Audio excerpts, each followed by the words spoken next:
ሙሽራይቱ ቤተ ክርስቲያን አሁን በመድር ላይ ሆነው ና እያለው ነው። መንፈስ ቅዱስ ና ይላል። ሙሽራይቱን የሚያስባት መንፈስ ቅዱስ ነው። እውነተኛ የእግዚአብሔር መንፈስ ያለው ሰው ጌታን ና ይላል። በነፃ የተሰጠ የዘላለም ሕይወት ስላለን በዛ የዘላለም ሕይወት ሙላት ውስጥ እንድንኖር የመንፈሱና የሙሽራይቱ ድምፅ ና ይላል። ራፍ እንደሚነግረን ከ3 እስከ 5 ተመልከቱት። 22 ላይ ባሪያዎቹ ያመልኩታል። ትልቁ አገልግሎታችን እግዚአብሔርን ማምለክ። 3 ደቂቃ ስናመልክ ምናልባት 3000 ዘመናት አልፈዋል። አይታወቃችሁ። ከታይም ሊሚት ውስጥ ውጪ ናችሁ። ታይም ኮንሽስ አይደላችሁ። ኤተርኒቲ ኮንሽስ ናችሁ። ስለዚህ ባሪያዎቹ ያመልኩታል፣ ፊቱንም ያያሉ። ይህ ኃይለኛ በረከት ነው። ክብር ለእግዚአብሔር ይሁን። ከኔ ማጀን ቅድስቲቱ ምድር በጭፍራ ተከባ ስትመለከቱ የዛን ጊዜ አሻቅባችሁ እዩ ቤዛችሁ ቀርቧል ይላል መጽሐፍ ቅዱስ። ከየት አመጣ ነው ይህን ትምህርት? መጽሐፍ ቅዱስ የዮሐንስን ራእይ ስናጠና፣ የዳንኤልን ራእይ ስንመለከት፣ የሕዝቅኤልን ትንቢት ስናጠና፣ የዘካርያስን ትንቢት ስናጠና ስለ ዘመነ ፍጻሜ ዘመኑን እነሱ ዛሬ ነው ቁጭ ብለው ፕሬዝዳንት ትራምፕ ኢንፎርሜሽን መግለጫ የሚሰጡት። እኛ ግን ከመጽሐፉ ላይ ቀድመን ተመልክተነዋል። እነዚህ ትንቢቶች መፈጻሚያቸው ጊዜ እየደረሰ ነው ያለው። ስለዚህ ይህንን መጽሐፍ እንዳዘጋው የትንቢቱን ቃል አትዝጋው፣ ክፈተው። ለምን? ዘመኑ ቀርቧልና እሱ ጋር መዋሃድ። ስለዚህ የመጨረሻው ምዕራፍ የራእይ መጽሐፍ በቃ እውነተኛነትንና የክርስቶስን መጨረሻ ስልጣን አጉልቶ ያሳየናል። ስሙም በግንባሮቻቸው ላይ ይሆናል። ታስታውሳላችሁ፣ በመከራው ዘመን ላይ በላያቸው ላይ ስም የነበረው 666 ነው የብዙዎች። ነገር ግን አሁን የአምላካቸው ስም ነው የሚሆነው። እንዲህ ብሎ ተናገረው ለዮሐንስ። እርሱም አለኝ ይላል፣ እነዚህ ቃሎች የታመኑና እውነተኛ ናቸው። የዚህን መጽሐፍ ትንቢት ቃል የሚጠብቅ ብፁዕ ነው አለኝ። እኔ የተናገርኩት የዮሐንስ ራእይ ተብሎ የሚጠራው አቡ ቀለምሲስ ወይም አፖክሊፕስ ቃሎቹ የታመኑና እውነተኛዎች ናቸው። ምን ማለት ነው? የሚፈጸም ቃል ነው። ይሄኛውን ኢየሱስ አናውቀውም አይደለም። የሚፈርደውን ኢየሱስ ይቅር የሚለውን ነው የምናውቀው። ሁሉ በመንገዱ ፍሬው ላይ ያገኘዋል። እኔ ኢየሱስ አለ በቶሎ እመጣለሁ፣ ለእያንዳንዱ እንደ ስራው መጠን እከፍል ዘንድ። ምን ማለት ነው? አውል ጃጅ ማለት ነው። እፈርዳለሁ ማለት ኃጢአትን የሚወዱ ከኃጢአት ጋር የሚጫወቱ የእግዚአብሔር መንግስት አይወርሱም። እግዚአብሔር ቅዱስ አምላክ ነው። እግዚአብሔር ጻድቅ አምላክ ነው። እግዚአብሔርን ፈርተን ልንኖር ይገባል። ዋጋ ከፍለን ልንኖር ይገባል እንጂ የጸጋ ቃላቶችን እየጠቃቀስን ለኃጢአት ላይሰንስ ልናደርጋቸው አይገባም።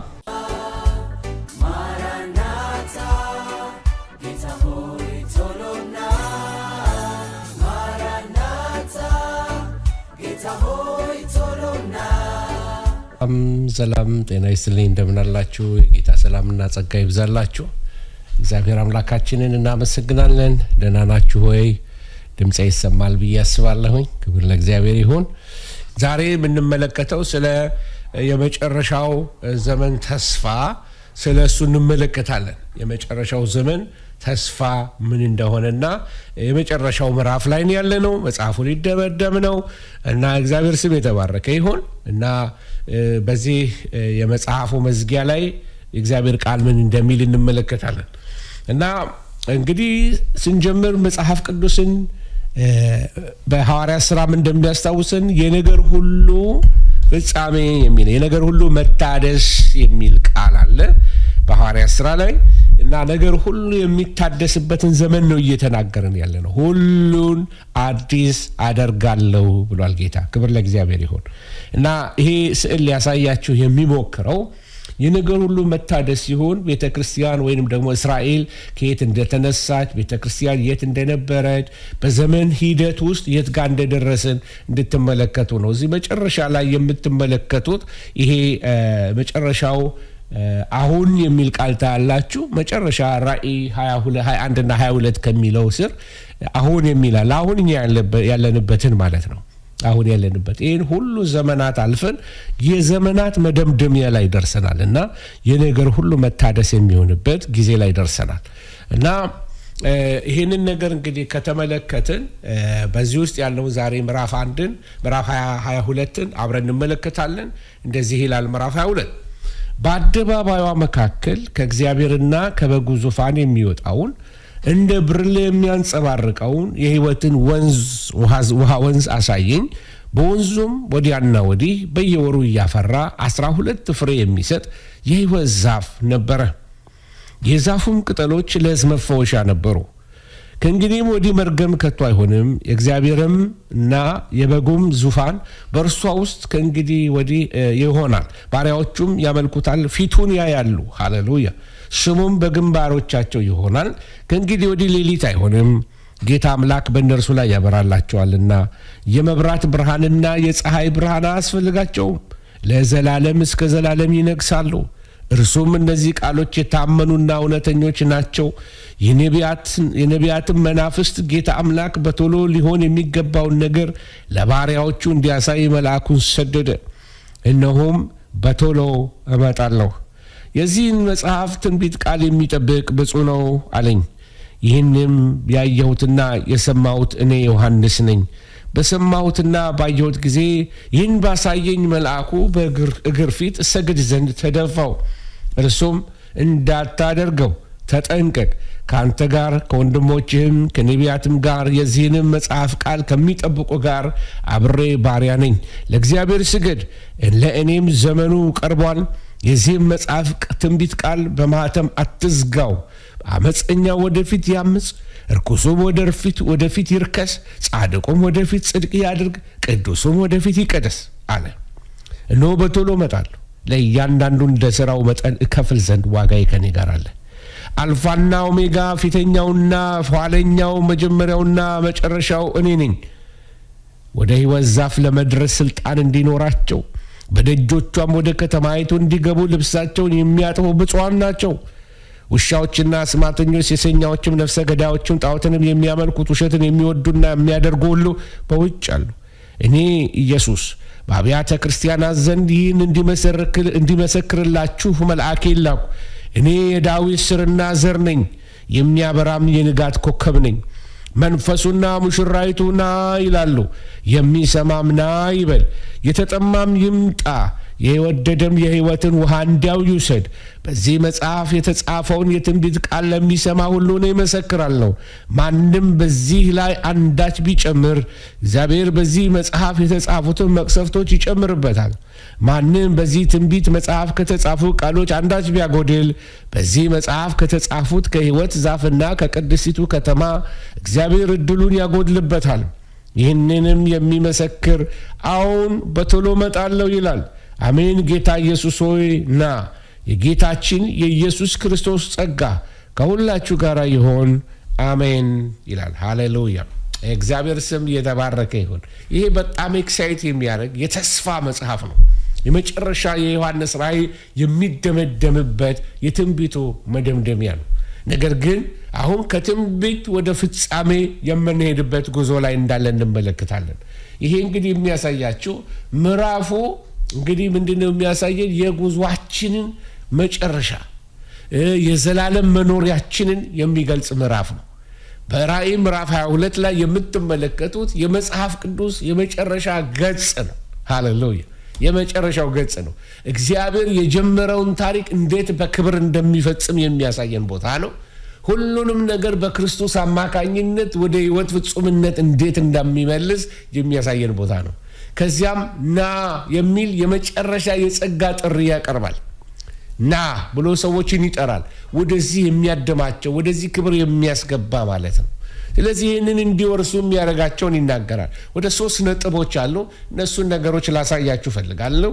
የመጀመሪያው የክብር መኖሪያ ከቁጥር 1 እስከ 5 የምትመለከቱት ቀድማ የነበረችው የኤደን ገነት ስትመለስ ወይንም ደግሞ ሪስቶርድ ስትሆን ቀድማ ተዘግታ በኪሩቤሎች እንድትዘጋ በሔዋን ኃጢአት ምክንያት ያ ሁሉ ብልሽት የተፈጠረው እንደገና እግዚአብሔር ሪስቶር ሲያረጋት ገነት ስትመለስ ትመለከታላችሁ።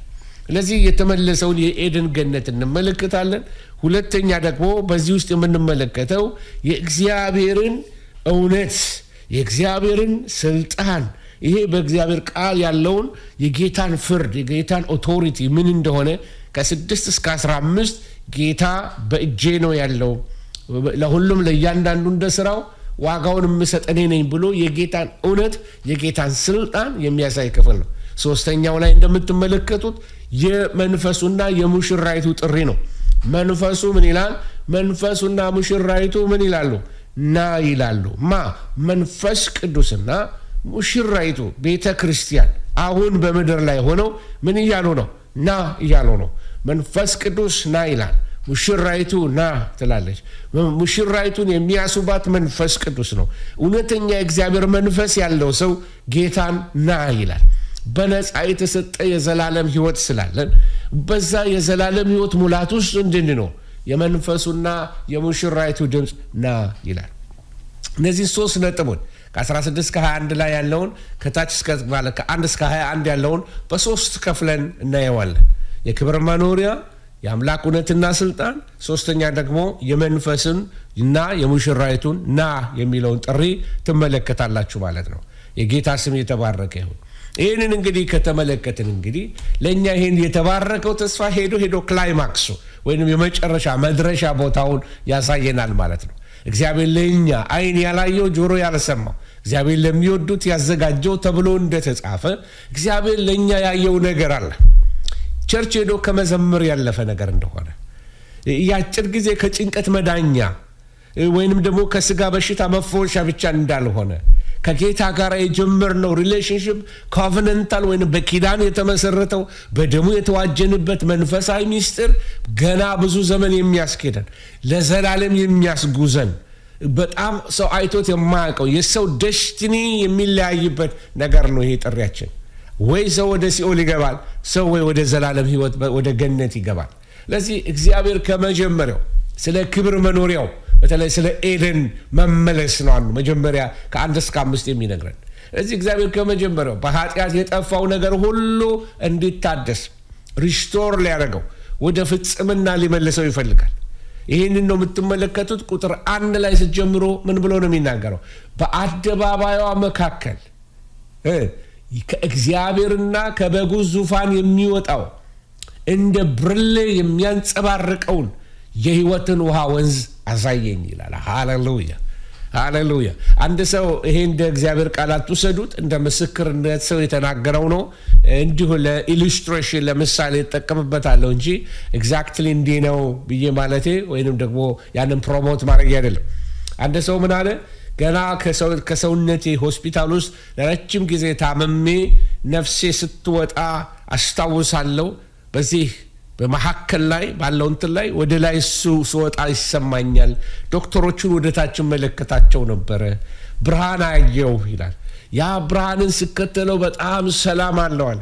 በጨለማ ነው ግን ያ ብርሃን ብቻ ነው ሰንጥቆ የሚመጣው። በዛ ብርሃን ሲሄድ ወደ አገኘሁት ቦታ ላይ ሲደርስ ውሃ አገኘሁ ይላል ሲናገር ሰውየው። ሞቶ የተነሳ ሰው ምሳሌ ነው። ብዙ ጊዜ እንዲህ አይነት መጽሐፎች አነባለሁ እና ስደርስ በውሃ ውስጥ እስካልፍ ድረስ ፍርሃት እንትን አለኛል። ገና ከስጋ ስለወጣሁኝ ሜሞሪ ሙሉ ለሙሉ አልጠፋም አለ የምድር። ስለዚህ በውሃ ውስጥ ሳልፍ አንድ ከገረበኝ ነገር አለ በውሃ ውስጥ መተንፈስ እችል ነበር አለ እና ወደ ውስጥ በውሃ ውስጥ ስገባ ግን በጣም የሚገርም ሰላምና ደስታ ተሰማኝ ይላል። በዛው ስገባ እንዳለ ይሄ ሜሞሪን በሙሉ አጠበልኝ አለ እና ስወጥ it's miraculous heaven is full of beauty. ሃሌሉያ። አይን ያላየው ብዙ ነገር አለ፣ ጆሮ ያልሰማው። ይህንን አሁን እንደ እግዚአብሔር ቃል ልንሰብከው አንችልም። የሰዎች ልምምድ ነው። ብዙ ታሪኮች ልነግራችሁ እችላለሁ። ነገር ግን ይሄ የሕይወት ውሃ ወንዝ ዝም ብሎ የሚጠጣ ብቻ አይደለም። በውስጡ በረከት አለው። በውስጡ ዘላለማዊነት አለው። ከአብና ከወልድ ዙፋን የሚወጣ የሕይወት ውሃ ወንዝ ነው። ስለዚህ ሕይወት ከእግዚአብሔር ብቻ ነው የሚመጣው ሊለን ነው። ከሱ ዙፋን ነው የሚመጣው። ይሄ ትክክለኛ ዞዊ ZOE ዞዊ ማለት God's life ወይም የእግዚአብሔር ሕይወት ማለት ነው። ስለዚህ በዚያን ጊዜ የምንጠጣው ሁሉ እንደ ብርሌ የጠራ ሲል ምንድን ነው? በጣም ይሄ እንኳን ይሄ ንጹህ አይሆንም። ክሪስታል ክሊር ማለት ነው። በጣም ክሊር የሆነ ውሃ በጣም እንደዚህ የጠራ ከኃጢአት ሁሉ የነጻ ከኮንታሚኔሽን የነጻ ከኬሚካል ካለ ፖሉሽን የጠራ ይሄ ምድራዊ ባክቴሪያ ማለት ሳይሆን በቃ መንፈሳዊ ይዘት ያለው ውሃ ነው። የዘላለም ሕይወት ምንጭ እንግዲህ ከእግዚአብሔርና ከበጉ ዙፋን ይፈልቃል ነው የሚለን። በዚያ ሕይወት ከስጋና ከመንፈስ አንጻር ሁሉ ጊዜ ሕይወታችን ሁሉ ጊዜ የሚታደስ ሕይወት ይኖረናል ማለት ነው። ሌላው አንዱ የምትመለከቱት ቁጥር 2 ላይ የሚናገረው ወንዙን ብቻ አይደለም የሚናገረው። በወንዙ ወዲያና ወዲህ ይላል በየወሩ እያፈራ 12 ፍሬ የሚሰጥ የሕይወት ዛፍ ነበረ። የዛፉም ቅጠሎች ለሕዝብ መፈወሻ ነበሩ ይላል። አሜዚንግ! ምን ማለት ነው? እንግዲህ በመጀመሪያው የአዳም ቤት ታሪክ ታስታውሳላችሁ። በአባታችን አዳም የሕይወት ዛፍን እንዳያይ የተከለከለበትን ታሪክ ታውቃላችሁ። አሁን ያ የተከለከለችው ዛፍ ፍሬው በየወሩ የሚሰጥ ስንት ፍሬ ያፈራል? 12 አይነት ፍሬ ነው የሚያፈራው። አንድ ዛፍ ነው 12 አይነት ፍሬ ያፈራል። ክብር ለእግዚአብሔር ይሁን። እኛ አንድ ዛፍ ካለችን አፕል ከሆነ አፕል ነው፣ በ6 ወር በአመት ጠብቆ ፍሬ ወራለው ያችን ያፈራል። ታስት ይሄ ግን በየወሩ ያፈራል። በየወሩ ህይወት ያለ የሚጣፍጥ የማይሞት ነገር አለው ከውስጡ። ስለዚህ ፍሬው በየወሩ ይሰጣል። ይሄ የሚያመለክተው ምንድነው? ሄቨን የደስታ ቦታ ነው። ሄቨን የህይወት ቦታ ነው። ሄቨን ወይም መንግስተ ሰማይ ዘላለማዊ መታደስ ያለበት ቦታ ነው። ቅጠሎቹ ይላል ለሕዝብ መፈወሻ ይሆናሉ ሲል ይሄ ሰው ሄዶ ይታመማል ማለት አይደለም። በእግዚአብሔር ፊት በህይወት እንድንኖር የሚያደርግ ብቃት የሚሰጥ መለኮታዊና መንፈሳዊ የሆነ ሚስጥራት ያሏቸው ነገሮች ናቸው። ስለዚህ ወገኖች ሆይ ይሄ የዘላለም ፈውስ ቤት ነው። የዘላለም መጽናናት ቤት ነው። በዛ ፔይን የለም፣ በዛ ሀዘን የለም፣ በዛ ሰቀቀን የለም። በዘላለም ህይወት ውስጥ የፍጹም ጤና ዋስትና እንዳለ ስፒሪቹዋል ሂሊንግ ይሁን ፊዚካል ሂሊንግ ይሁን አብሶሉት የሆነ ሂሊንግ ወይም ፈውስ እንዳለ በዛ ቦታ ላይ ይናገራል። ስለዚህ ይሄ የክብር መኖሪያ የተመሰለው የኤደን ገነት ነው። ከ1 እስከ 5 የምታዩት ይሄ ነው። ስለዚህ እግዚአብሔር ከመጀመሪያው ወገኖች ሆይ ይሄንን የጠፋውን ወደዚህ ወደ ፈውስ ያመጣዋል። ሌላው አንዱ በረከታችን ከ3 እስከ 5 ሄዳችሁ የምትመለከቱት ምን ብሎ ነው የሚናገረው? ከእንግዲህ ወዲህ ይላል መርገም ከቶ አይሆንም። የእግዚአብሔርና የበጉ ዙፋን በእርሷ ውስጥ ይሆናል፣ ባሪያዎቹም ያመልኩታል፣ ፊቱንም ያያሉ፣ ስሙም በግንባሮቻቸው ይሆናል ይላል። ምን ማለት ነው? ከኃጢአት በኋላ አዳም ኃጢአትን ከሰራ በኋላ የመጣው የርግማን ኃይል ለአንድና ለመጨረሻ ጊዜ ተሰብሯል ማለት ነው። ስለዚህ ከዚህ የላቀ በረከት የለም። በጣም ትልቅ በረከት ነው። በጣም ከሚገርመው ትልቁ በረከት ደግሞ የመርገም መሰበር ብቻ አይደለም። መርገም ከተሰበረ በሽታ ተሰበረ፣ ጉስቁልና ተሰበረ፣ ፍርሃት ተሰበረ፣ ጭንቀት ተሰበረ፣ ሊሚቴሽን ተሰበረ ማለት ነው። እርግማን ሊሚት ያደርጋል። እርግማን እንቅስቃሴን ሊሚት ያደርጋል። ለምሳሌ ምድር እሾህና አሜኬላ ታብቅልብህ ተብሎ ለአዳም የተረገመው አንዱ እርግማን ይሄ ነው። ስለዚህ ምድር የተፈወሰች ትሆናለች። ይሄ በቃ በሽታ፣ የአየር መዛባት፣ ሌላ እሱ ሁሉ የትላንትና የተረሳ ታሪክ ይሆናል። ስለዚህ መርገም ከቶ አይሆንም ይላል። ሲቀጥል እንደዚህ ይላል፣ የእግዚአብሔርና የበጉ ዙፋን በእርሷ ውስጥ ይሆናል። ቤት በዚች በአዲሲቱ ኢየሩሳሌም በጽዮን ማደሪያው ባለበት በዛ ምን ይሆናል? መጽሐፍ እንደሚነግረን ከ3 እስከ 5 ተመልከቱት። 22 ላይ ባሪያዎቹ ያመልኩታል። ሃሌሉያ! ትልቁ አገልግሎታችን እግዚአብሔርን ማምለክ ነው። 3 ደቂቃ ስናመልክ ምናልባት 3000 ዘመናት አልፈዋል። ሃሌሉያ! አይታወቃቸው ከታይም ሊሚት ውስጥ ውጪ ናቸው። ታይም ኮንሽስ አይደላቸውም። ኤተርኒቲ ኮንሽስ ናቸው። ስለዚህ ባሪያዎቹ ያመልኩታል፣ ፊቱንም ያያሉ። ይሄ ኃይለኛ በረከት ነው። ክብር ለእግዚአብሔር ይሁን።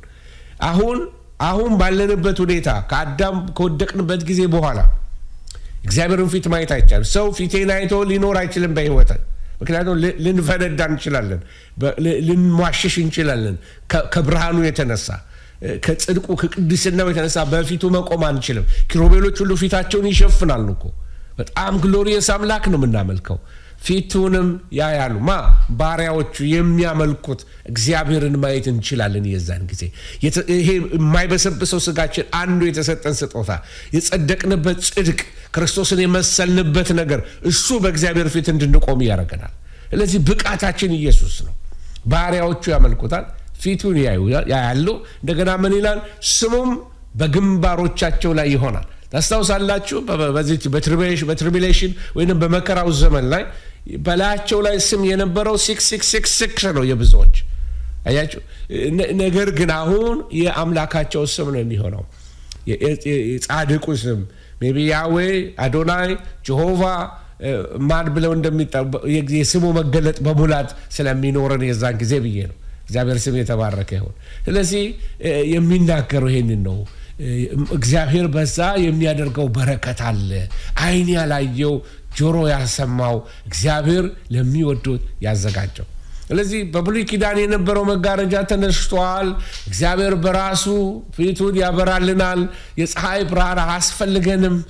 የዘላለም በቃ ቤተ ክርስቲያን እድል ፈንታዋ እግዚአብሔርን ማምለክ ከእሱ ጋር መሆን ፊቱን ያያሉ የሚለው ሐረግ የሚያሳያችሁ የእርግማን ኃይል ተሰብሮ ከእግዚአብሔር ጋር ያለን ሪሌሽንሽፕ ሪስቶርድ እንደሆነ ሰማይና ምድር ሪስቶርድ እንደሆነ ወይንም ደግሞ አዲሱ ሰማይና አዲሱ ምድር ክብር ያለው ሁሉ አዲስ አረጋለሁ ስላለ ሁሉ ነገር አዲስ ነው። አንድ ዛፍ 12 ፍሬ ማፍራት አዲስ ነገር ነው።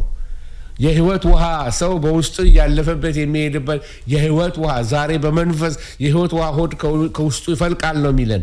ስፒሪቹዋል ነው። እዛ ግን ይሄ ስፒሪቹዋል የሆነውን እዛ ፊዚካሊ እናገኘዋለን። ክብር ለእግዚአብሔር ይሁን። ስለዚህ የጋራ እድል ፈንታችን በሱ ውስጥ መኖር ነው፣ ከሱ ጋር መዋሃድ ነው። ስለዚህ የመጨረሻው ምዕራፍ የራእይ መጽሐፍ በቃ እውነተኛነትንና የክርስቶስን መጨረሻ ስልጣን አጉልቶ ያሳየናል። ኢየሱስ ማን ነው የሚለው ለቃሉ የታመነ እንደሆነ ሃሌሉያ እንዲህ ብሎ ተናገረው ለዮሐንስ። እርሱም አለኝ ይላል እነዚህ ቃሎች የታመኑና እውነተኛ ናቸው። የዚህን መጽሐፍ ትንቢት ቃል የሚጠብቅ ብፁዕ ነው አለኝ። ስለዚህ ምን ማለት ነው? ይሄ የነገርኩት ትንቢት አብ የነገረኝን በመልአኬ በኩል ላንተ ነግሬሃለሁ። ስለዚህ ይሄ ትንቢት እኔ የተናገርኩት የዮሐንስ ራእይ ተብሎ የሚጠራው አቡ ቀለምሲስ ወይም አፖካሊፕስ ቃሎቹ የታመኑና እውነተኛዎች ናቸው። ምን ማለት ነው? የሚፈጸም ቃል ነው፣ እውነተኛ ቃል ነው። ይሄንን ነው የሚነግር ያለው። ስለዚህ ይሄንን የዮሐንስን ራእይ በእምነት በእውነት ልንቀበለው ይገባል። ጌታ የተናገረው ትንቢት ነው፣ ይመጣል ብሎ ያሳየው ነገር ነው። ጌታ አይዋሽም። ጌታ እውነተኛ አምላክ ነው። ክብር ለእግዚአብሔር ይሁን። እዛው ምዕራፍ ላይ የምትመለከቱት ምዕራፍ 22 ላይ ከ6 እስከ 10 ላይ ነው ቃሎቼ የታመኑ ናቸውና ቃሎቼን ጻፈ ነው እና በማኅተም አትዝጋው፣ ክፈተው፣ ክፍት ይሁን፣ ሰዎች ይጠብቁት፣ ካሁን በኋላ እየተፈጸመ የሚመጣ ነው ይላል። እንደገና የምትመለከቱት ማብራሪያ ትመለከታላችሁ።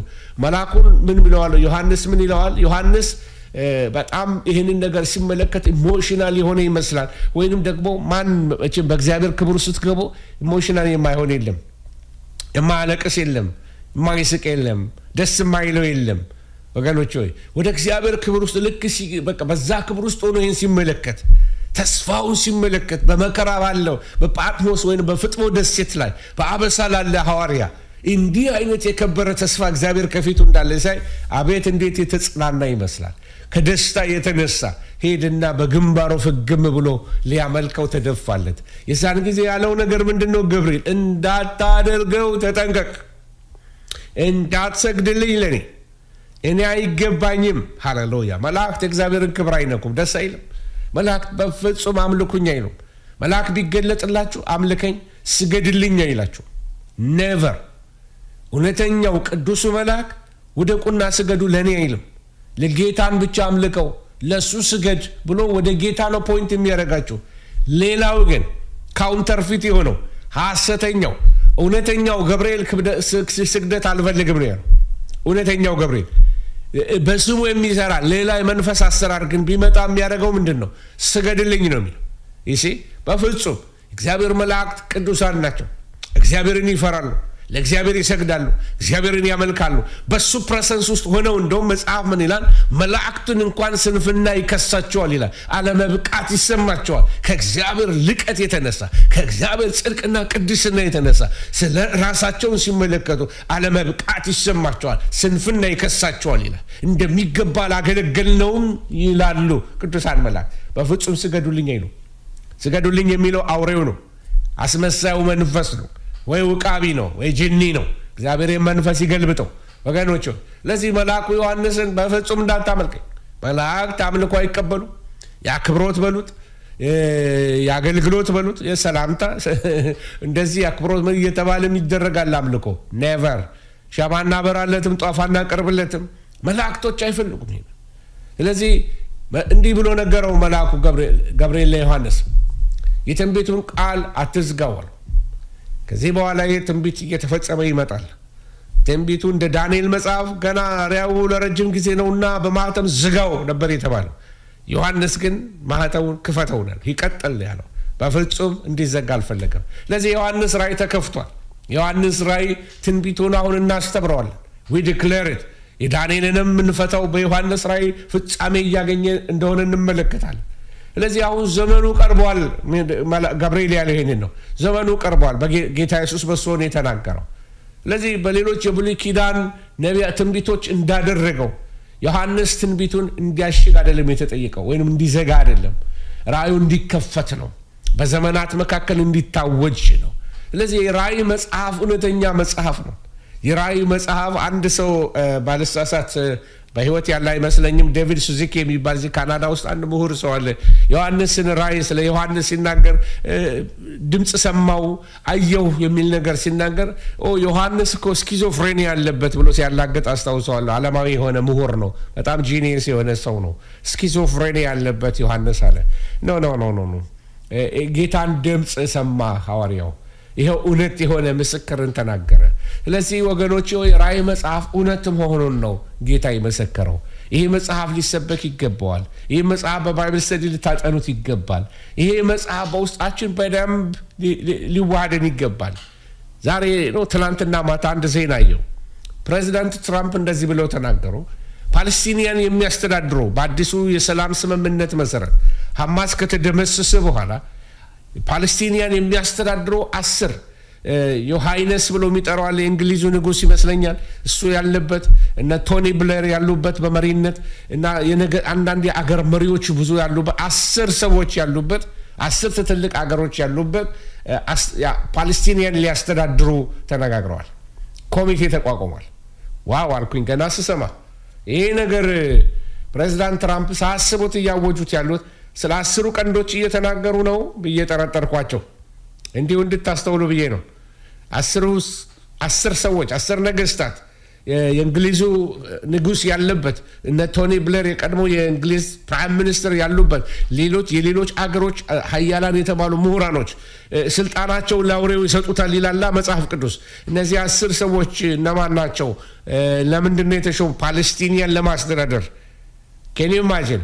ቅድስቲቱ ምድር በጭፍራ ተከባ ስትመለከቱ የዛን ጊዜ አሻቅባችሁ እዩ ቤዛችሁ ቀርቧል ይላል መጽሐፍ ቅዱስ። እና ወዴት እንደሚሄድ ለአውሬው የሚያስረክብ ክለብ ነው ወይ? ከየት አመጣ ነው ይህን ትምህርት? መጽሐፍ ቅዱስ የዮሐንስን ራእይ ስናጠና፣ የዳንኤልን ራእይ ስንመለከት፣ የሕዝቅኤልን ትንቢት ስናጠና፣ የዘካርያስን ትንቢት ስናጠና ስለ ዘመነ ፍጻሜ ዘመኑን እነሱ ዛሬ ነው ቁጭ ብለው ፕሬዚዳንት ትራምፕ መግለጫ የሚሰጡት። እኛ ግን ከመጽሐፉ ላይ ቀድመን ተመልክተነዋል። እነዚህ ትንቢቶች መፈጻሚያቸው ጊዜ እየደረሰ ነው ያለው ወገኖች ሆይ።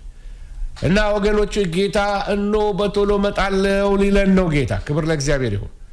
ዘመኑ እየተደመደመ ነው ያለው። ስለዚህ ይህንን መጽሐፍ እንዳዘጋው የትንቢቱን ቃል አትዝጋው፣ ክፈተው። ለምን? ዘመኑ ቀርቧልና። ከ11 እስከ 13 ላይ ሄዳችሁ ደግሞ የምትመለከቱት ነገር አለ። ቶሎ ብዬ ሰመራይዝ አደርግላችኋለሁ። የማይቀየር ፍርድን ይነግራችኋል። ምን ብሎ ነው የሚናገረው? ከ11 እስከ 13 ላይ ምን ይላል? እነሆ ይላል በቶሎ እመጣለሁ፣ ለእያንዳንዱ እንደ ስራው ወይም እንደ ስራው መጠን እከፍል ዘንድ ዋጋዬ ከኔ ጋር ነው አለ። አልፋና ኦሜጋ፣ ፊተኛውና ኋለኛው፣ መጀመሪያውና መጨረሻው እኔ ነኝ። ሃሌሉያ! ይሄንን ነው የሚናገረው። ራሱን ይናገራል። ሲጀምር ራሱን የገለጠው ኢየሱስ፣ ሲደመድምም ራሱን ይገልጥና ይናገራል። በቶሎ እመጣለሁ። አንዳንዶች ይህንን ቃል ወስደው በመንፈስ ነው የሚመጣው ይላሉ። ሲመስላቸው በመሰለን ምን ተረጉመው መጽሐፍ አይደለም። ለእያንዳንዱ እንደ ስራው መጠን እከፍል ዘንድ ዋጋዬ ከኔ ጋር ነው አለ። እከፍላለሁ ዋጋ። እያንዳንዱ ሰው የሚሰራውን አውቃለሁ፣ የሚኖረውን ኑሮ አውቃለሁ፣ ስለ ስሜ የሚያደርገውን አውቃለሁ። አብያተ ክርስቲያናቱን 7ቱን መቅረዞች መርምሮ የመዘናቸው ሚዛን አለ። ስለዚህ አልፋና ኦሜጋ እኔ ነኝ። ምንድነው አልፋና ኦሜጋ ማለት? የግሪክ አልፋቤቶች ናቸው። አልፋ is the beginning ወይንም ኤ ማለት ነው። ኦሜጋ እንደ ዜድ ወይንም ዚ ነው። ስለዚህ አልፋና ኦሜጋ ነኝ ሲል ምን ማለት ነው? I am the A and I am the Z ወይንም ኤ እና ዜድ ነኝ፣ ሃና ፐነኝ ማለቱ ነው። የምትጀምሩት በኔ ነው፣ የሚጨረሰው በኔ ነው ማለቱ ነው ጌታ። አልፋና ኦሜጋ ነኝ፣ ፊተኛውና ኋለኛው ነኝ መጀመሪያውና መጨረሻው እኔ ነኝ ያለ ነገር ይጀምራል በእኔ ይጀምራል ነገር ይጨርሳል በእኔ ይጨርሳል እያለ ነው ስለዚህ ጌታ የሁሉ የፍርድን ቃል ነው እየተናገረ ያለው ጌታ ሲመጣ ወገኖቼ አመፀኛው አለ እንደው ወደፊት ያመጽ ቅዱሱ ወደፊት ይቀደስ ምን ማለት ነው ሰው የራሱ ፈቃድና ምርጫ አለው ለዚህ ሰው የመረጠውን በመጨረሻ ሁኔታ በክርስቶስ ኢየሱስ ዳግም ምጽአት ጊዜ የዛን ጊዜ ውሳኔውን ይመለከተዋል ዛሬ አመጽን የመረጡ በአመጽ መጨረሻ ይቀጥል እምቢ ያለው እምቢ በማለቱ ይቀጥል አንተ ወንጌል ስበክ ይሄንን ቃል አትዝጋው አውጀው ሰዎች ልባቸው ለኛ ይሆናል ሰዎች ጆሮአቸውን የሚያሳክክ ይሆንባቸዋል የእግዚአብሔር እውነት እግዚአብሔር ፈራጅ ነው you will be accountable one day you will stand before the Lord በጌታ ፊት አንድ ቀን ትቆማለህ የሚለውን ወንጌል አይፈልጉትም የሚጣፍጣቸው የራሳቸው መልእክት አለ በኃጢአታቸው ኢንከሬጅ የሚያደርጋቸው ሲኦል የለም የሚሉን አስተማሪዎችም እየተንቀሳቀሱልን ነው ሲኦል የለም ሲኦል ባድ ፊሊንግ ነው የሚሉ አስተማሪዎችም እየተነሱልን ያሉት ኢየሱስ አይመጣም የሚሉትም እየነገሩን ያሉት ይሄ ሁሉ እየተጠቅልሎ የሚመጣው አመፀኛው ያመጽ ቅዱሱ ይቀደስ ቶ ሁሉ በመንገዱ ፍሬው ላይ ያገኘዋል እኔ ኢየሱስ አለ በቶሎ እመጣለሁ ለያንዳንዱ እንደ ስራው ከፈል ዘንድ ምን ማለት ነው አውል ጃጅ ማለት ነው ፈርዳለሁ ማለት ነው ፈርዳለሁ ይሄኛውን ኢየሱስ አናቆም አይደለም የሚፈርደውን ኢየሱስ ይቅር የሚለውን ነው የምናቀው ኖ ፈርዳለሁ በብረት በትር ይገዛቸዋል ይላል አመጻቸውን እቀጣለሁ አለ ጌታ ጻድቅ ንጉስ ነው ጌታ ቅዱስ ነው ስለዚህ ነው አልፋ ነኝ ኦሜጋ ነኝ ፊተኛ ነኝ ኋለኛ ነኝ መጀመሪያ ነኝ መጨረሻው እኔ ነኝ አለ ኢየሱስ ሃሌሉያ ለዚህ ለእያንዳንዱ እንደ ስራው ዋጋውን ይሰጠዋል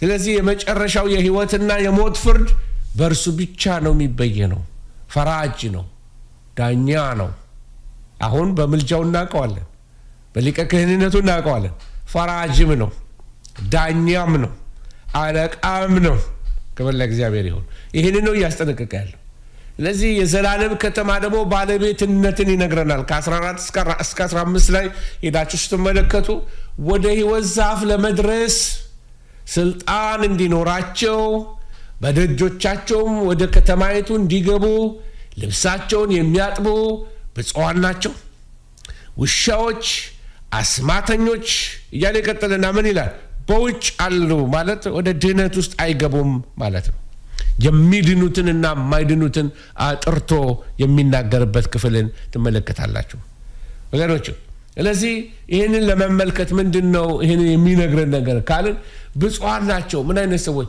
ወደ ሕይወት ዛፍ ለመድረስ ስልጣን እንዲኖራቸው ልብሳቸውን ያጠቡ በደጆች ሳይገቡ በቃ ለመግባት የተዘጋጁ ልብሳቸውን የሚያጥቡ ሰዎች ይሄ ልብስ ማለት ይሄ ጽድቅን ማንነትን ባህሪን ኑሮን ማስተካከል ማለት ነው ልብስን ማጥባል ብፁዓን ናቸው ሲል የተባረኩ ናቸው ማካሪዮስ ብለሴት ማለት ነው ለዚህ ልብሳቸውን ያጠቡ እነሱ የተባረኩ ናቸው የተዘጋጁ ለዘላለም ሕይወት የተዘጋጁ በደሙ የታጠቡ የኃጢአት ስርየት ያገኙ ከኩነኔ የጸዱ እግዚአብሔር ስም የተባረከ ይሁን አሜን ስለዚህ ልብሳቸውን በክርስቶስ በኢየሱስ ደም ያጠቡ ወይንም ባጭሩ የጸደቁ ሰዎች በቃ በደም ብቻ የሚታለፍበት በር አለ የገነት በር በደም ብቻ ነው የሚታለፈው አንዳንድ በር አይታችኋል ሱፐርማርኬት በር ላይ ስትወጡ ይጮሃል ያልከፈላችሁት ዕቃ ካለ ወይንም ስትገቡ የሆነ የሚከፈትላችሁ ነገር አለ ልክ እንደዛ የሱፐርማርኬት በር እንደሱ ከሆነ የመንግስት ሰማያትን በር አስቡ ወይንም የህይወትን በር በደም ነው የሚታለፈው በደሙ የታጠቡ ያልፋሉ ጽድቃቸው ኢየሱስ ነው የለበሱት የጽድቅ ልብስ የኢየሱስ ክርስቶስ ደም ነው በደሙ የነጻ ነው ኃጢአትን የሚያጥብ ምንም አይነት ዲተርጀንት ወይንም ደግሞ ማጠቢያ ሳሙና አልተሰራም ኃጢአት የሚታጠበው በኢየሱስ ደም ብቻ ነው ሌላ ነገር የለም ስለዚህ በበጎ ስጦታ ደም የኃጢአት ስርየት አናገኝም በጥሩ ጠባይ የኃጢአት ስርየት አናገኝም ወገኖች ሆይ ያዳነን ጌታ ነው በቅዱስ አጠራሩ የጠራን ጌታ ነው አያችሁ የኢየሱስ ክርስቶስ ደም ከኃጢአት ሁሉ ያነጻል ስለዚህ ልብሳቸውን በክርስቶስ ኢየሱስ ደም ያጠቡ እነዚህ ሰዎች በጣም ብፁዓን ናቸው የታደሉ የተባረኩ እሰይ እንኳን ጌታን ተቀበላችሁት፣ እንኳን ከኃጢአት የኃጢአት ስርየት አገኛችሁ።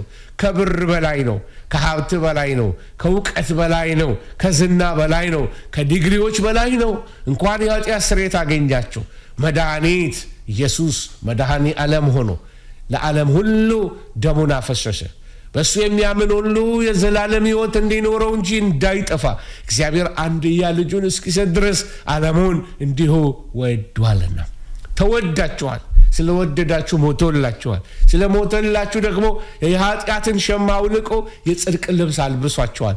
በደሙ ተቀድሳችኋል። በሱ ያመነ የዘላለም ሕይወት አለው። ይህች ከተማ፣ ይህች የዘላለም ከተማ ወደ እሷ የሚገቡ በደም የታጠቡ ብቻ ናቸው። የገነት በር ማለፊያው ፓስኮዶ፣ በዘመናዊ ቋንቋ ልናገር፣ ፓስኮዶ ማለፊያው የኢየሱስ ደም ነው። ደሙ ያለው ማለፍ ይችላል። እንደው እንደ ምሳሌ እንደው አንድ ሰው ሲናገር የሰማሁት ነው። ሰውየው ሞተና ወደ መንግስተ ሰማያት ሄደ ይባላል እና መንግስተ ሰማያት በር ላይ ልክ ሲደርስ ጴጥሮስ ያስገባ፣ የፈረንጆች ጨዋታ ነው፣ ፈረንጅ ሰባኪዎች እና ጴጥሮስ ቁጭ ብሎ በቃ እለፍ እለፍ እለፍ ይላቸዋል። የሆነ ኮድ ይነግሩታል እና በኋላ ልክ እሱ ሲመጣ ማለፊያው ኮድ ሲጠይቀው ጆን 3:16 ወይም ዮሐንስ 3:16 ነው አለው እና በቃሉ አለለት። ከዛ በኋላ በጣም ጥሩ፣ አንድ ጊዜ መጣሁኝ እዚህ ጋር ካንተ በኋላ የሚመጣ ሰው ካለ ይህንኑ ጥቅስ ጠይቀውና ካለፈ ታስገባዋለህ አለውና ወዲያው እሱ እንደሄደ ተከትላ ኤክስ ዋይፉ መጣች አሉ እና ልክ ስትመጣ ሰውየው በቃ ትልቅ ስልጣን ተሰጥቶታል ከጴጥሮስ ቀጥሎ ማለት ነው። እና ልክ በር ላይ ሲያገኛል ዋትስ ቼኮስሎቫኪያን ስፔል አድርጊልኝ አላት አሉ እና ቼኮስሎቫኪያን ስፔል ማድረግ ርዝመቱን አስቡትና ሲኦል ሊከታት ፈልጎ ኤክስ ዋይፉን ማለት ነው። እና እንደ ጨዋታ ፈረንጆች ያነሱታል። ማለፊያው ደሙ ነው ልላችሁ ነው። ማለፊያው ደሙ ነው። መቀደሻ ደሙ ነው። መዳኛው ደሙ ነው። ጽድቃችን በደሙ ነው። ሃሌሉያ! በቀራንዮ መስቀል ላይ በደሙ አጠበን። አሜን አሜን፣ ሃሌሉያ! ስለዚህ የሚመካ በእግዚአብሔር ይመካ። በቃ ይሄ ነው። በቃ መዳኛችን ይሄ ነው። እንኳን የጌታ ሆናችሁ። ሃሌሉያ! እስቲ እንኳን የጌታ ሆንኩ ብላችሁ ጻፉ በራሳችሁ ኮምፒውተር ላይ እንኳን የጌታ ሆንኩኝ፣ መንግስተ ሰማያት የኔ ናት፣ በደሙ ታጥቤያለሁ፣ ጸድቄያለሁ። ሃሌሉያ! አሜን አሜን። ስለዚህ ወደ ሕይወት ዛፍ ለመድረስ ስልጣን እንዲኖራቸው በደጆቿም ወደ ከተማይቱ እንዲገቡ ልብሳቸውን የሚያጥቡ ብፁዓን ናቸው። ከዛ አንጻር ደግሞ ሌሎች አሉ። እነዚህ የረከሱ ውሻዎችና አስማተኞች ሲል እነዚህ ደጋሚዎች፣ ጠንቋዮች፣ መተተኞች፣ እነዚህ ጠጠርጣዮች፣ ሙታን ጠሪዎች፣ ጠንቋዮች፣ በምንም አይነት የእጅ መዳፍ እያነበቡ የሚጠነቁሉ መስተፋቅር የሚያደርጉ ደጋሚዎች፣ በፀጉር ላይ በልብስ ላይ የምቀኛ መንፈስ የመዋርት መንፈስ የሚያደርጉ አይገቡም። 20 ጊዜ ድጓ ሊደግም ይችላል። 20 ጊዜ ገልብጦ መጽሐፍ ሊያነብ ይችላል። ምናምን ገድል ሊያነብ ይችላል። ነገር ግን እነግራችኋለሁ ወደ እግዚአብሔር መንግስት አይገቡም። መተተኛ አይገባም። ጠንቋይ አይገባም። ደጋሚ አይገባም። የተለያየ የሰለሞን ጥበብ ብለው የሚጠሩት የባቢሎን እውቀት መናፍስት ጠሪዎች፣ ደጋሚዎች አይገቡም። የእግዚአብሔር መንግስት አይወርሱም። ዳግመኛ ያልተወለዱ የእግዚአብሔር መንግስት አይወርሱም። ኃጢአትን በድፍረት የሚለማመዱ አይገቡም። ውሻዎች ይላል። ውሻ ዝም ብሎ የሚልከሰከስ ነው። በቃ ቆሻሻ ቦታ ያን ነው ኢሜጅዋል ነው። የፈረንጅ ሀገር ውሻ አድርጋችሁ አትሳሉት አደራ። በቃ እንደሱ ማለት ነው። እንደዚህ በኃጢአት የሚልከሰከስ አይገባም። አንዴ ከዳንክ ለዘላለም ድነሃል እንደፈለግኩን የለም። እንደሱ አይነት ላይሰንስ የለም። አላደለም ክርስቲያን ሌባ የለም። ውሸት የተጠናወተው ጉቦ የሚበላ ወንጀለኛ ክርስቲያን፣ የሚያግት ክርስቲያን፣ እንደዚህ አይነት ክርስቲያን አይደለም። በመጀመሪያ ደረጃ ክርስቲያን ዳግመኛ የተወለደ ነው። ክርስቲያን ካልኩሌት አድርጎ ሆነ ብሎ ኃጢአት ሊሰራ በማለዳ አይወጣም። ክርስቲያን ሌሎችን እያስለቀሰ ጉቦ አይበላም፣ አመፅ አይሰራም። ክርስቲያን የቀጠሮ ኃጢአት አያረግም። ሊሳሳት ይችላል፣ ሊበድል ይችላል። እሱም ንስሐ ከገባ መንገዱን ካስተካከለ ተስፋ አለው በስጋ እስካለ ድረስ። የረከሱ ኃጢአትን የሚወዱ ሁሉ ውሾች፣ አስማተኞች በውጭ ይጣላሉ፣ ወደ መንግሥተ ሰማያት አይገቡም። አንዳንድ ጊዜ ሰው ከሞተ በኋላ ወደ መንግሥተ ሰማያት ሄደ ይችላል። እኔ የምኖርበት ካልቸር እንግዲህ የፈረንጆች ካልቸር ስለሆነ የምንኖረው አንዳንዴ እነሱ ቀብር ላይ የሚናገሩትን እንሰማለን። ዩ ማም ዌንት ቱ ሄቨን፣ አባት ሄቨን ገብቶ ሰውየው እኮ ልም ያለ ዘመኑን ሁሉ ቁማርተኛ የነበረ ሰው ሺ ኢዝ ዋቺንግ ኦቨር ዩ ምናምን ይሏቸዋል። በጽድቅ ያልኖሩ ሰዎች መንግሥተ ሰማያት መግባታቸውን በምን እርግጠኛ ሆነው እንደሆነ አላቅም ወገኖች ሆይ። ስለዚህ የረከሱ ኃጢአተኞች፣ ኃጢአትን የሚወዱ ከኃጢአት ጋር የሚጫወቱ የእግዚአብሔር መንግሥት አይወርሱም። እግዚአብሔር ቅዱስ አምላክ ነው። እግዚአብሔር ጻድቅ አምላክ ነው። እግዚአብሔርን ፈርተን ልንኖር ይገባል። ዋጋ ከፍለን ልንኖር ይገባል እንጂ የጸጋ ቃላቶችን እየጠቃቀስን ለኃጢአት ላይሰንስ ልናደርጋቸው አይገባም። አዎ ወገኖች ሆይ መጽሐፍ ቅዱስ እንግዲህ ምዕራፍ 22 ከ16 እስከ 21 ያለው የመንፈሱንና የሙሽራይቱን ጥሪ ደግሞ ይነግረናል። መጽሐፍ ቅዱስ የሚጠናቀቀው ይሄ የተባረከ መጽሐፍ የሚጠናቀቀው የሚደመደመው በኢየሱስ ክርስቶስ የራሱ በግላዊ ምስክርነቱ እንደገና ደግሞ በቃ በክፍት የጸጋ ጥሪ ነው። በቃ ኦፕን የሆነ በቃ ግሬስ ኮል ያደርጋል። ኢየሱስ ራሱን ይገልጥና እኔ ኢየሱስ ሃሌሉያ እንዲህ ብሎ የተናገረበት ቦታ እዚህ ቦታ ብቻ ነው። እኔ ኢየሱስ በአብያተ ክርስቲያናት ዘንድ ይህን እንዲመሰክርላችሁ መልአኬን ላኩኝ። ማንን? ገብርኤልን ላኩት። እኔ ኢየሱስ በቃ ቀጥታ መልአክ ተልኮ መጣ። ኢየሱስ ልኮት። መላእክት የኢየሱስ ሰቦርዲኔትስ ናቸው፣ ይታዘዙታል። መላእክቱን ስገዱለት አለ በኩርን ወደዚህ ዓለም ሲያስገባ። እኔ የዳዊት ስርና ዘር ነኝ፣ የሚያበራ የንጋት ኮከብ ነኝ። ሃሌሉያ። መሲህ ነኝ። አም ድ ሪዲመር አይ አም ዩር ሆፕ እያለ ነው ጌታ እየተናገረ ያለው ለአይሁዶችም ለአሕዛቦችም። ስለዚህ ኢየሱስ ማንነቱን የሚናገርበት ስፍራ ነው።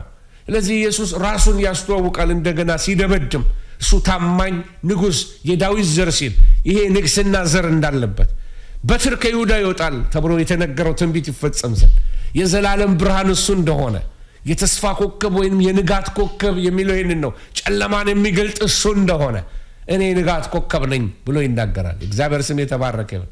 ስለዚህ እሱ ራሱ ነው ይህንን መልእክት ለአብያተ ክርስቲያናት የሚልከው። እናንተ 7 አብያተ ክርስቲያናት እነ ፊላዴልፊያ፣ እነ ሰምርኔስ፣ እነ ቲያጥሬ፣ እነ ለዶቅያ፣ እነዚህ እነ ፊላዴልፊያ ስሙኝ እያለ ነው ጌታ ለአብያተ ክርስቲያናት ሁሉ የሚነግራቸው ይህንን ነው። ምን እያላቸው ነው? እኔ ኢየሱስ በአብያተ ክርስቲያናት ዘንድ ይህን እንዲመሰክርላችሁ ለእናንተ መልእክት እንዲያደርስ መልአኬ ልኬዋለሁ። እኔ ንጉሥ ነኝ፣ የዳዊት ስርና ዘር ነኝ፣ የሚያበራ የንጋት ኮከብ ነኝ። ዳዊት አይሁዳዊ ነው። ከዚህ ዘር ትንቢት ተነግሮለታል። ከዙፋን አይጠፋም ወይንም በዙፋን የሚገዛ ይኖራል ተብሎ ትንቢት ተነግሮለታል። ስለዚህ እንደ ታማኝ ንጉሥ ጌታ ኢየሱስ ይናገራል። የዘላለም ብርሃን እኔ ነኝ፣ የተስፋ ኮከብ እኔ ነኝ ይላቸዋል። የቀጠልኩኝ ወደ መደምደሚያው ላይ ልፍጠን። መንፈሱና ሙሽራይቱ ምን ይላሉ? ሃሌሉያ፣ እግዚአብሔር ስም ብሩክ ይሁን። ያንን ፓርቲ ያን ጥቅስ ስላልበው መንፈሱና ሙሽራይቱ ና ይላሉ ይላል። እዚህ ቦታ ላይ የምትመለከቷቸውን 3 ነገሮችን ላሳያችሁ። መጀመሪያው ነገር መንፈሱ ሙሽራይቱ የሚሰማ ሁሉ 3 ቃላቶች ተመልከቱ። መንፈሱ ምን ይላል? የኃጢአትን ዓለም ወዶ ለዘላለም ሕይወት ይጣራል። ምን ማለት ነው? ይቅርታ፣ የኃጢአትን ዓለም አስወግዶ ከኃጢአት ዓለም ሰዎች እንዲወጡ የኃጢአትን ዓለም እንዲተዉ ሰዎችን ወደ ዘላለም ሕይወት ይጠራቸዋል። ከምትወዱት ከኃጢአት ውጡ ብሎ መንፈሱ ይጣራል። መንፈስ ቅዱስ ሰዎችን ይለምናቸዋል። ወደ ሲኦል አትግቡ። መንፈሱና ሙሽራይቱ ደግሞ ምን ይላሉ?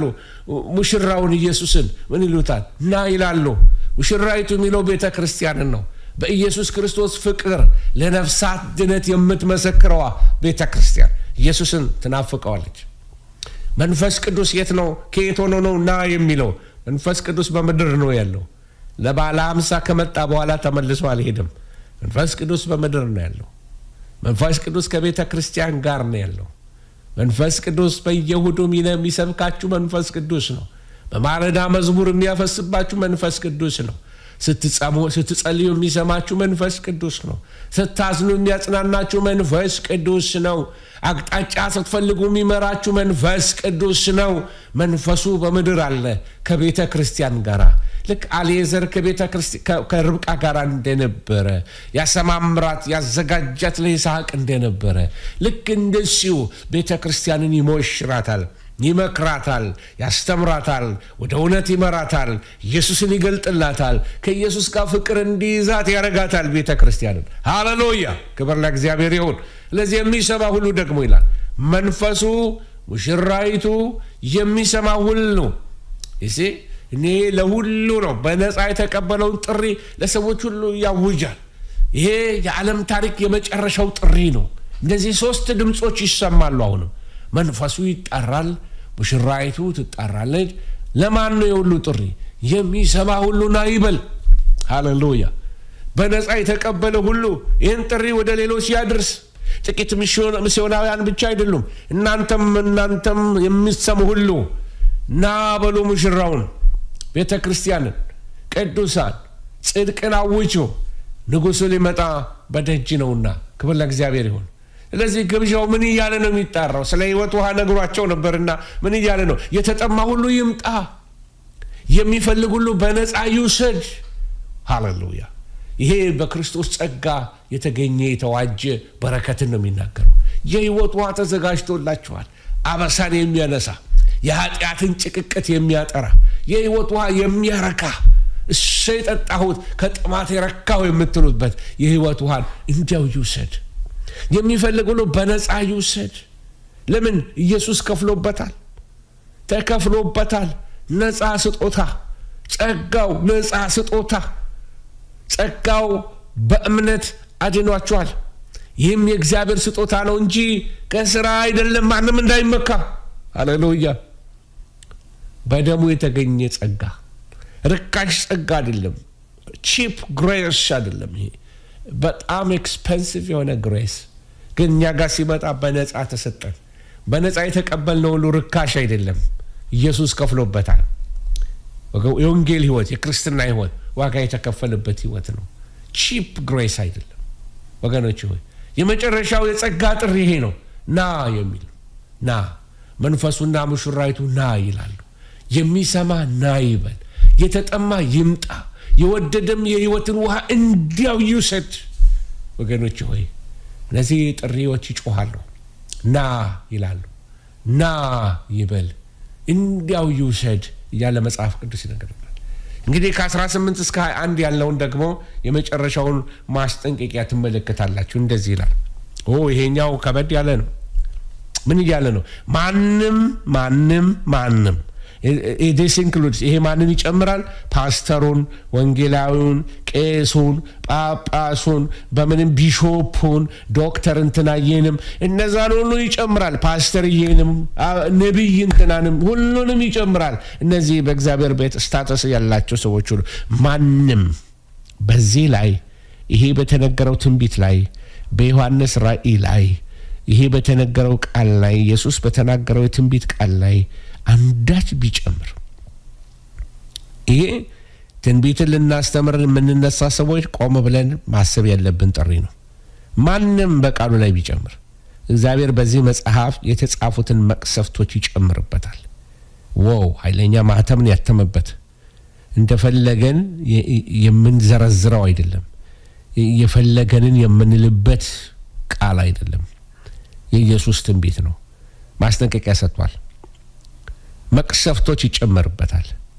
የጌታችን የሚያሳንስም ይላል ደግሞ የሚያጎድልም የሚጨምር ብቻ አይደለም። ከዚህ ላይ ደግሞ አጉድለው የሚናገርም እሱም ደግሞ ይጎልበታል ከቅድስቲቱ ከተማ ከሆነው በረከት ይላል። እና ምን እያለ ነው ጌታ የሚነግረን? ቃሉ ይሄ የተነገረው ማብራሪያ ቃሉ ፍጹም ነው። በቃሉ ላይ ወይንም በተነገረው ትንቢት ላይ መጨመር ሆነ ማጉደል አይፈቀድም። ይሄ ጌታ ቃል ላይ ግን እዚች ጋር ብጨምር አይባልም። ይሄው ነው እመጣለሁ ካለ ጌታ ሊትራል ኢንተርፕሬቴሽን የምንለው ይሄን ነው። እመጣለሁ ካለ ጌታ ይመጣል። ሌላ ትርጉም የለውም። እመጣለሁ እፈርዳለሁ። ይሄ ማለት እኮ ብለን ኤክስፕሌን አድርገን ሌላ የሌለ ታሪክ ምናወራበት አይደለም። መጽሐፉ ግልጽ ነው። ራሱን በራሱ የሚተረጉም እንደ ዮሐንስ ራእይ መጽሐፍ የለም። ቃሉ ፍጹም ነው። መጨመርም ማጉደልም አይፈቀድም። ትንቢቶቹን በተገቢው መንገድ እንድንጠብቅ ወሳኝ ናቸው። የዘላለም እድላችንን እንዳናጣም ማስጠንቀቂያ ነው ጌታ የሰጠው። ማንም በዚህ ላይ ስልጣን የለውም። አንዳች ቢጨምር በምን ኦቶሪቲ? እግዚአብሔር በዚህ መጽሐፍ የተጻፉትን መቅሰፍቶች ይጨምርበታል፣ የሚያጎለውስ ይጎልበታል። ስለዚህ መጽሐፍ ቅዱስ የሚጠናቀቀው በፍርድ ሳይሆን ደግሞ በጸጋ ነው ሲጨርሰው። ከእግዚአብሔር ስም የተባረከው። ስለዚህ የመደምደሚያውን ጥሪ ትመለከታላችሁ። ራእይ ምዕራፍ 22 በክርስቶስ ኢየሱስ የመጨረሻውን የዘላለም ሕይወት ፍጹም ገጽታው ምን እንደሚመስል ያሳየናል። እግዚአብሔር ሁሉን ነገር አስቀድሞ እንዳዘጋጀ ያሳየናል። እና የጌታ የመጨረሻው ምላሽ ምን እያለ ነው? አዎ በቶሎ እመጣለሁ። ሃሌሉያ። የእኛስ መልስ ምን ይሆናል? ቅዱሳን የእኛስ መልስ ምን ይሆናል? ቁጥር 20 ላይ ቅድም እንደተመለከት ነው አሜን ጌታ ኢየሱስ ሆይ ቶሎ ና። አሜን ጌታ ኢየሱስ ሆይ ና። ይሄ ነው ምላሻችን ሊሆን የሚገባው። አሁን በቶሎ እመጣለሁ ይላል ጌታ። የተጠማችሁ ሁሉ ኑ፣ የሕይወትንም ውሃ በነፃ ውሰዱ። ጌታ ኢየሱስ ክርስቶስን ተጠባበቁት። የጸጋው በረከት ከሁላችሁ ጋር ይሁን። ይሄንን ነው እየተናገረ ያለው። ምንድን ነው የሚለው? ይሄ መጨረሻ ላይ የሚጠቀልልበት ቃል በጣም ደስ ይለኛል። እሱን ላሳያችሁና ደመድማለሁኝ። ግድ ልቀይርላችሁ። አዎ። እና ምንድን ነው የሚለው? መጨረሻ ላይ ተመልከቱ። አሜን ጌታ ኢየሱስ ሆይ ና። ጌታችን የኢየሱስ ክርስቶስ ጸጋ ከሁላችሁ ጋር ይሁን። ይሄ የዮሐንስ ቃል ነው። መጨረሻ ላይ አሁን በቶሎ እመጣለሁ ይላል። ኢየሱስ። እንዳትጨምሩበት በዚህ ትንቢት ላይ፣ እንዳታሳንሱት በዚህ ትንቢት ላይ። ቶሎ እመጣለሁ። ይሄ ጌታ ተስፋ ነው። እኛ የምንለው ምንድን ነው? አሜን ጌታ ኢየሱስ ሆይ ና። ማራናታ። ሃሌሉያ። ኢየሱስ ክርስቶስ በቶሎ ይመጣል። የጌታችን ኢየሱስ ክርስቶስ ደግሞ ጸጋ ከማን ጋር ይሁን? ከሁላችሁ ጋር ይሁን። ይህን ዘመን የምታሸንፉበት ጸጋ ከእናንተ ጋር ይሁን። ከፍታውን ይዛችሁ እንድትሄዱ የሚያደርግ ይሄ ጸጋ ከእናንተ ጋር ይሁን። በፊቱ በድፍረት ማገልገል እንድትችሉ የሚሰጣችሁ፣ ኃጢአትን የምትጋፈጡበት፣ የዘመኑን የተለያየ ትርካምንቴ ንቃችሁ የምትሄዱበት ጸጋ ከእናንተ ጋር ይሁን። በተለያየ ተግዳሮት ውስጥ የምታልፉ ጸጋ ከእናንተ ጋር ይሁን። ብቃታችሁ ሙላታችሁ በጸጋው ስለሆነ ጸጋ ከእናንተ ጋር ይሁን። ጸጋው ያስችላል። ጸጋው በየትም ዘመን ያኖራል። ጸጋው በምንም ሁኔታ ውስጥ ጉልበት ይሰጣል። ጸጋው ከእናንተ ጋር ይሁን። ይሄ የተባረከ ተስፋችን ነው። በፍጥሞ የተጀመረው ራእይ ዛሬ ሰማይ ወስዶ ላይ አሳየን። ጽዮንን ሰማይ ወሰደና መለሰና ይሄን ትንቢት ተጠንቀቁ። this is the blessed hope። ይሄ የተባረከው ተስፋ ነው። ይሄን ተስፋ እንዳትጥሉት። ውሻዎችና አስማተኞች፣ ሴሰኛዎች፣ ነፍሰ ገዳዮች፣ ጣዖት የሚያመልኩ፣ ውሸት የሚወዱ፣ ይህም ሊያደርጉ ሁሉ የማይገቡበት ነው ቅድስቲት ከተማ ኢየሩሳሌም። ሃሌሉያ። ስለዚህ ተስፋችሁ ከዚህ ምድር ካለ በሽታ ከመፈወስ፣ አካውንታችሁ ውስጥ ብር ዘሎ ከመግባት፣ መኪናና ቤት ከመግዛት ያለፈ ነው። ከስጋ ፈውስ ያለፈ ነው። እኛ ሰማያዊ ሰዎች ነን። አገር አለን በሰማይ። እግዚአብሔር ስም የተባረከ ይሁን። አገራችን በሰማይ ነውና ይላል መጽሐፍ ቅዱስ። ከዛም የሚመጣውን ጌታ እንጠባበቃለን። ከዛም አገር አለን፣ ጌታ አለን፣ ንጉሥ አለን፣ አለቃ አለን። በምድራዊ ትርካምንቴን አትያዙ። ይህችን የከበረች ከተማ እንዳታጡ፣ ወደ ደጅ እንዳንወጣ። በቃ ኢየሱስ ሁለንተናችንን ይውረስ። ከትንቢት ወደ ፍጻሜ ይህንን ይመስላል። ኢየሱስ ይመጣል። ተባረከው ተስፋችን ይሄ ነው። ማራናታ አሜን። ጌታ ኢየሱስ ሆይ ቶሎ ና። ማራናታ ጌታ ሆይ ቶሎ ና። ማራናታ ጌታ ሆይ ቶሎ ና።